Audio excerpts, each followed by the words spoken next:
Hello and welcome back to Custom Gamer. My name is Daz and this is the show where we talk about level design while playing cool maps. Today we're having a look at Half-Life 2 Episode 2 map called Exit by Fredrik Nordstrom. This was released on the 25th of June.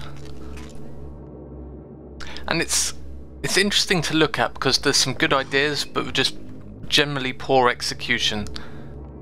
There's a lot of visual language problems and inconsistent messaging to the player throughout the mod, which just ends up confusing more than anything else. It's a shame because there are some quite good areas in here that are just let down by this poor implementation of game mechanics. And this very first area here is a great example of this, so you're let loose into this kind of non-linear area.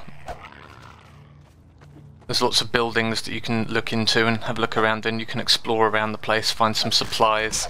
It starts off really strong. Unfortunately, one thing I did notice almost instantly is that there's a waist-high wall around this area which you just can't get over because it's the side of the map. And it's really not disguised too well. I mean, the skybox behind it is nice, but it just looks like you could put a crate up against this thing and hop over it, but there's actually just, you know, a clip brush there to stop you, which is a shame. You really want to hide those edges a lot better than it's done here. But talking about the gameplay, so there's generally an infinite supply of zombies and head crabs here. And I really like the fact that you've only got a crowbar to start with. I was toying with the fact that maybe I would have liked it even more if you didn't have a weapon here at this start area. You just had to kind of avoid all the enemies here while exploring around, but you know, a crowbar's fine. So there's lots of buildings strewn around this area that do have interiors and you have to find your way into them in order to progress through the map. It's a really nice setup, having all these different buildings that you have to work out how to get into in order to open up pathways to yet more buildings. The only problem is that the signposting is pretty bad, unfortunately. Again, going back to visual language issues, there's a lot of kind of very bright spotlights on top of doors which actually aren't that important to start off with. And the one critical area that you have to progress in this area isn't lit at all. It's completely pitch black and I didn't find it for ages. It was very frustrating. And yet you've got like this door here. It looks very important. It's kind of lit up in the environment, but it's actually locked right now because I haven't found this other critical area first.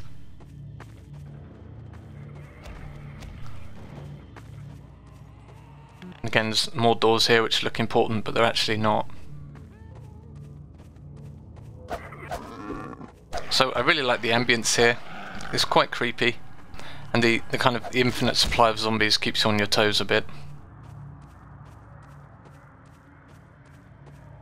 It was fun to explore around for, you know, 5 minutes or so, but then when I really wanted to find the way to progress, it became very frustrating because it's just not kind of pointed out at all. So here we are. There's a crate here, and then suddenly you see it, the hole up there. And this is where I was a little bit disappointed because you had this kind of interesting starting area and it just devolves into a crate stacking puzzle in order to get into that roof there. So we'll skip ahead. So I've created my my crate stack.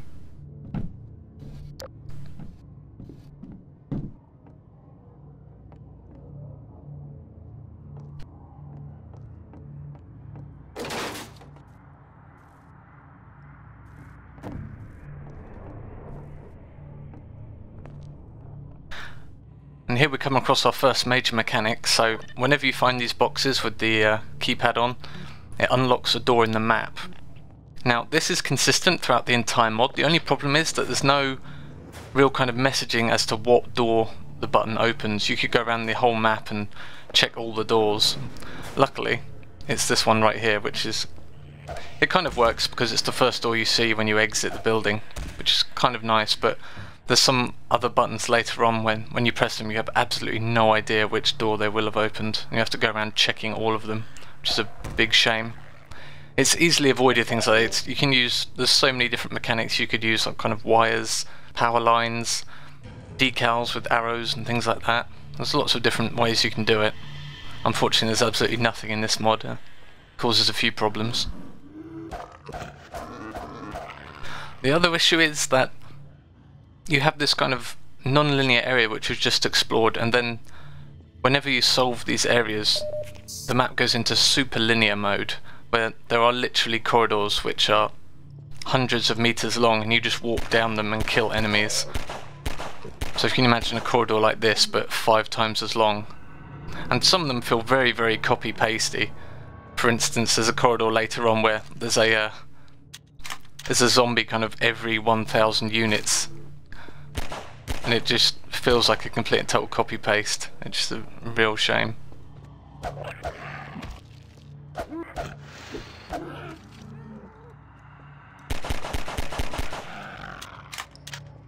I did enjoy some of the lighting though. It's fairly well done. You can always see where you're going. The outdoor areas feel a little bit washed out in places, but the indoor lighting is actually quite nice. I did like it a lot.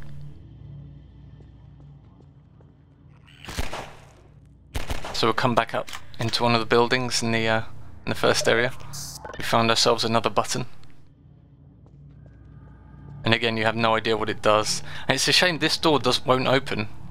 I mean, surely that'd be a great shortcut back into the area, but nope.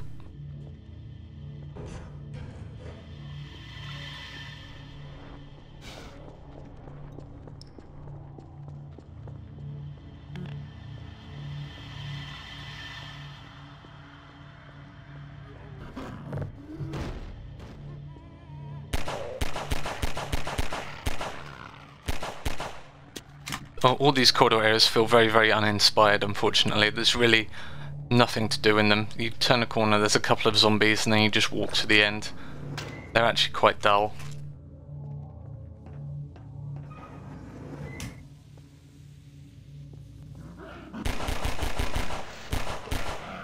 Now this area is kind of interesting for a couple of reasons. The author uses sound here to kind of guide the player towards an important object. So you can hear the kind of hissing sound here. God damn it, don't use this model if it's not usable. So the author's getting the player to notice these things by putting a sound here. Unfortunately, the first thing a player will think when they go up to them is that, oh, I need to use these handles, because that's what they use for in, you know, every other Half-Life mod ever. Unfortunately, they don't do anything here, so it just ends up being very, very confusing. What you're actually meant to do is jump on top of them and then kind of jump around on all the props along the wall to get up onto that walkway above you. But that's just not what players are going to think when they see that. Their trail of thought is going to be, okay, I need to use these valve wheels somehow. Using a steam sound effect kind of reinforces that as well. It makes the player think that perhaps there's some kind of steam puzzle going on here where you have to, you know, relieve pressure or something.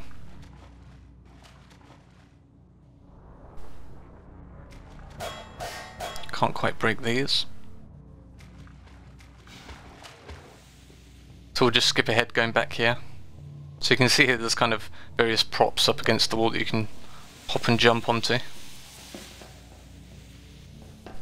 I mean, the intent of the author is good. He wants the player to notice those props that you can jump up on the wall, but unfortunately the messaging just isn't right because of the props and sound effects he used. And we've got another button.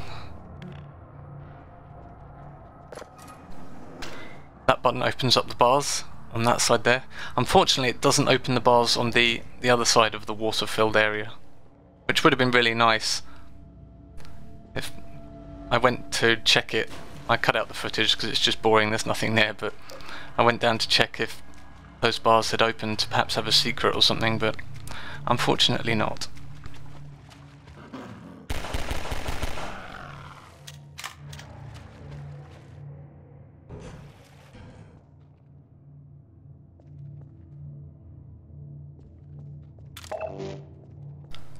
So again here, it's fairly obvious there's a vent up there, you kind of see them straight away.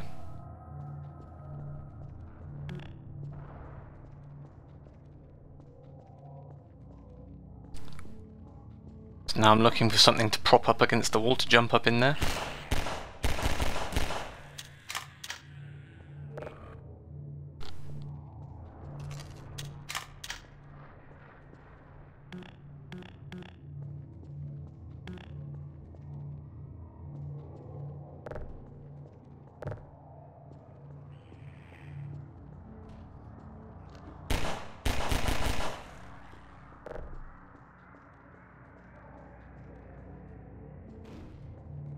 Now this is where one of the major annoyances with this mod is that the author uses these vents and they're so long and dull. I've sped up this footage because it's just ridiculous. You'll see what I'm talking about in a moment. It's just, the player does absolutely nothing apart from hold the W key in this area. It's mind-numbingly dull. You really need to, if you're going to use a vent, then you really need to make sure that they're short and the player isn't stuck in them for ages like this, because oh, it's just so dull. You really want to avoid that. A vent should be one of the kind of last ditch ideas for connecting areas. They're great for kind of hiding secrets in and things like that, but if it's part of a main progression route, you really want them to be kind of short and hopefully interesting. Like, Valve does so many things with vents in Half-Life just to break up the monotony of holding the W key. So for instance, vents will break, you know, people will shoot through vents, and there's a great part in episode 1 where, you know, the whole vent falls down and then there's all these tripwires around you with explosive barrels everywhere. That was great. So we've got a very, very short driving section there.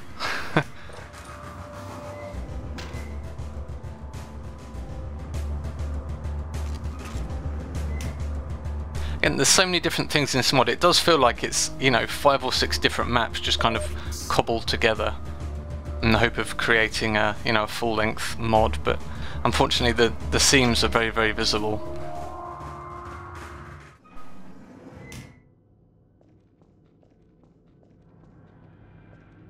Here's another issue I hate, just guns lying on the floor in front of you. Especially something like the gravity gun, like, why is it just lying there in front of you? I mean, okay, so the author wants you to have a gravity gun, but put some more thought into it, please. There's so many great ways you can give the player weapons. Just plonking them on the floor for them to pick up is probably the most dull way of doing it.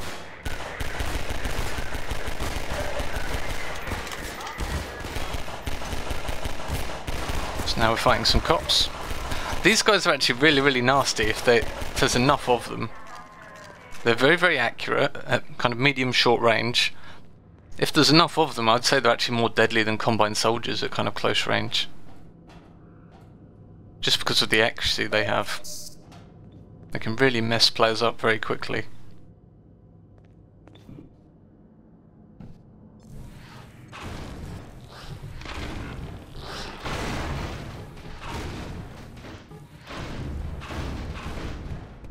So this is kind of fairly standard puzzle fare for this mod. If you're in a room and you can't find a way out, just kind of knock the props around everywhere and you'll find a hole somewhere.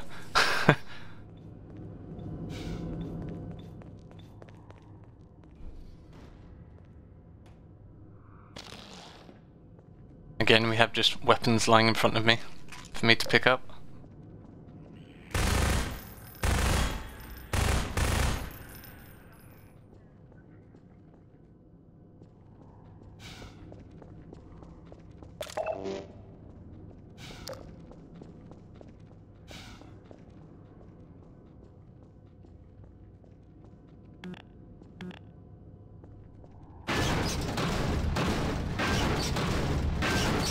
It's annoying this won't open with a gravity gun, but one hit with a crowbar and it disintegrates. So now we've entered a big arena and there's a huge fight about to happen. The problem with this fight again is that there's just hundreds and hundreds of Metro cops, and again they're very, very deadly if there's enough of them.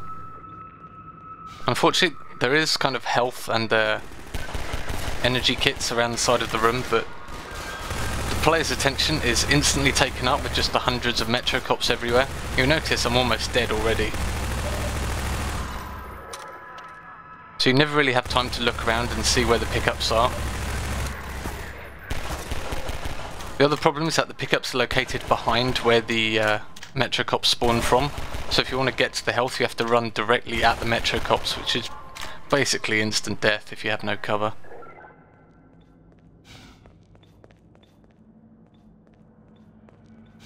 Take note of that crate in the corner. We'll be coming back here in a minute.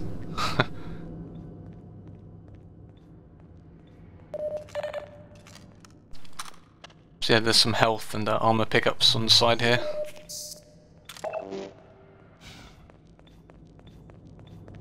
I mean, there's plenty of cover in this arena, which is great. You really need it against these metro cops.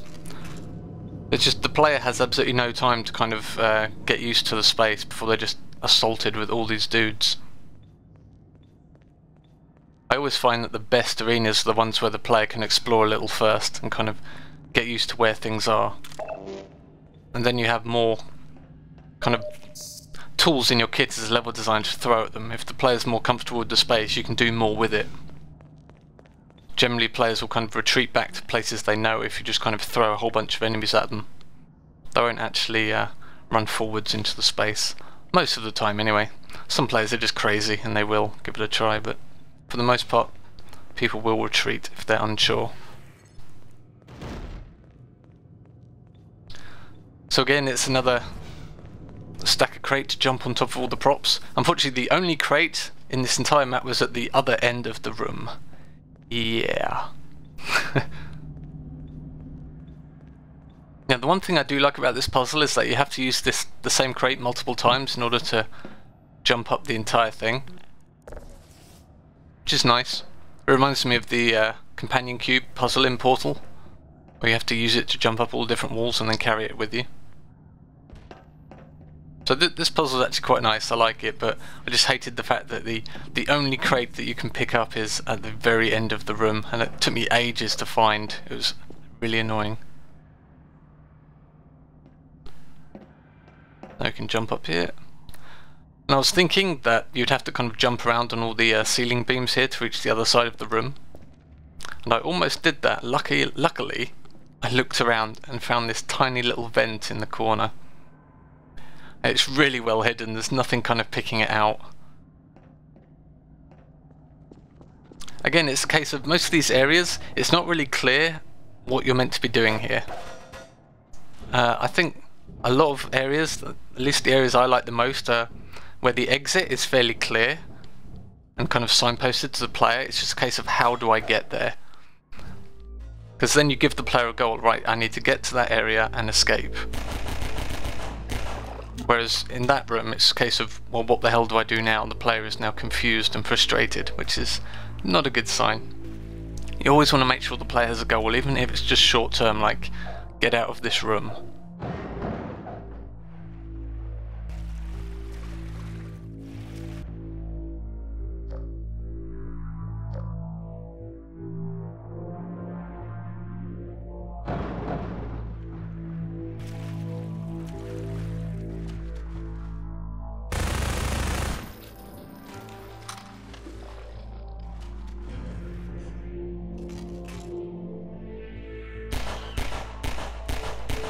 Now, although this room looks different to all the others we've seen so far, it's actually painfully similar, which is kind of a problem. A lot of these areas just kind of devolve into, again, like I mentioned, just kind of find the exit hole. There's really not a lot else to do in them, unfortunately.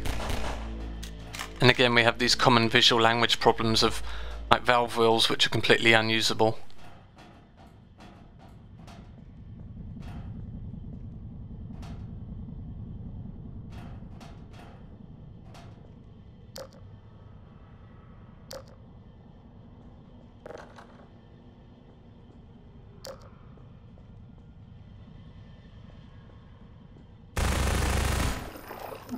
So here we can hop down into the water to find the hole out of this area.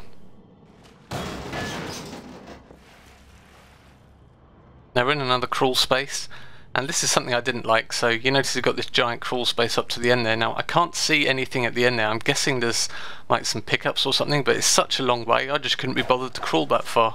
It would take ages. And I was still kind of angry about that giant vent we had earlier, so I just didn't bother checking up there.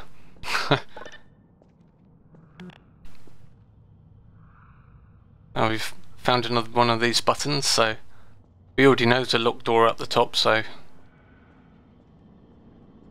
stands to reason that that is now unlocked.